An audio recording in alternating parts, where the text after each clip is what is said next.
ఎవరైనా ఉన్నారా? ఆలయంలో ఎవరైనా ఉన్నారా? కావాలని నా కంట పడకుండా దాక్కున్నారా? పాండురంగా, అత్తయ్య నన్ను చూడలేదు కదా? లేదు లేదు, చూడలేదనే అనిపిస్తుంది.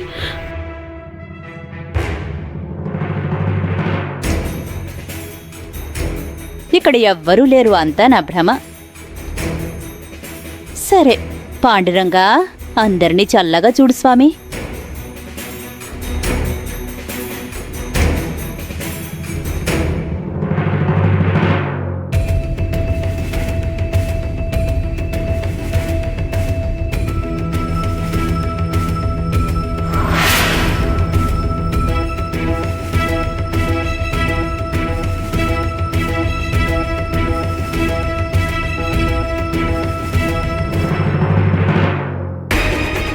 ఏమిటే సఖు?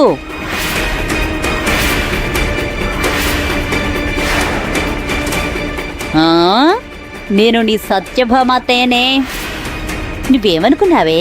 నువ్వు నాతో దోబూచులాడతావు, నేను నిన్ను పట్టుకోలేను అనుకున్నావా?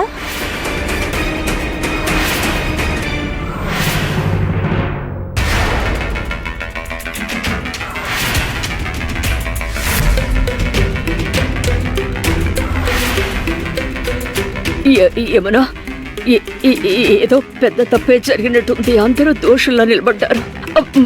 చూడు ఎలా భయపడుతున్నారు.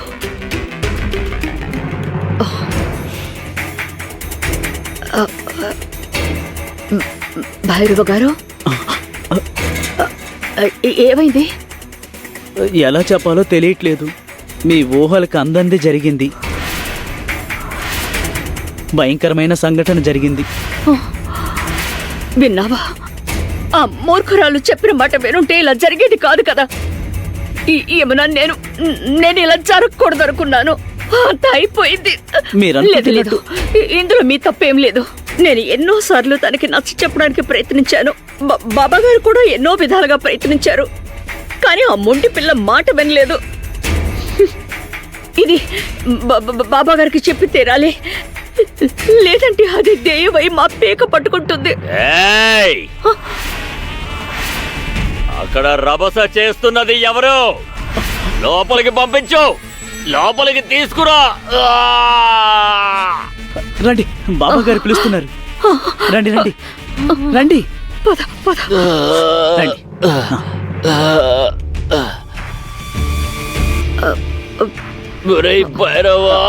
బాబా, బాబాగారు, సక్కు పారిపోయింది. తనకి ఏమీ కాలేదు. నీ కోడల్ని నాకు అంటకట్టావు కదా, ఇదిగో చూడు ఎలాంటి ఘనకార్యం చేసిందో చూడు.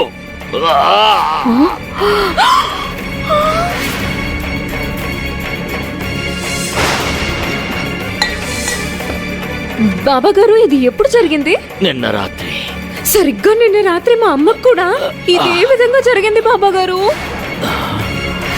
నీ కాలు కాలినప్పుడే మా అమ్మ కాలు కూడా కాలింది. బాబాగారు, మనిద్దరికి ఒకేసారి శిక్ష అమ్మనైంది. దీనికి కారణం ఎవరో చెప్తాను. ఇది మనిద్దరికి జింగురబా విధించిన శిక్ష. ఎందుకంటే జింగురబా గుట్ట పైన జింగురబా ప్రత్యక్షంగా చూస్తుండగా జింగురబా పూజా కార్యక్రమం భగ్నమైతే ఆయన చూస్తూ ఊరుకుంటాడా? ఊరుకోడు, అస్సలు ఊరుకోడు. అందుకే మరిద్దరికి శిక్ష విధించాడు. అసలు ఇదంతా ఎలా జరిగిందో నేను మీకు వివరంగా చెప్తాను, వినండి.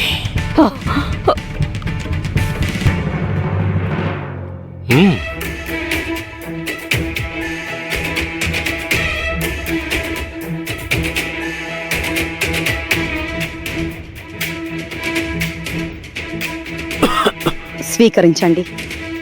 తీసుకోండి. వేడిపాలు తాగితే ఉపశమనంగా ఉంటుంది.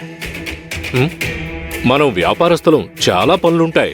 అయినా కూడా ఆరోగ్యం మీద శ్రద్ధ కనబరచాలి. మీది చాలా చిన్న వయస్సు. ఈ వయసులో కళ్ళు తిరగడం ఏంటి? 4 రోజుల నుంచి తిండి తిప్పలు లేకుండా పని చేస్తున్నారు కదా, అందుకే సొమ్మసిల్లిపోయి ఉంటారు. నాకు అర్థమైపోయింది.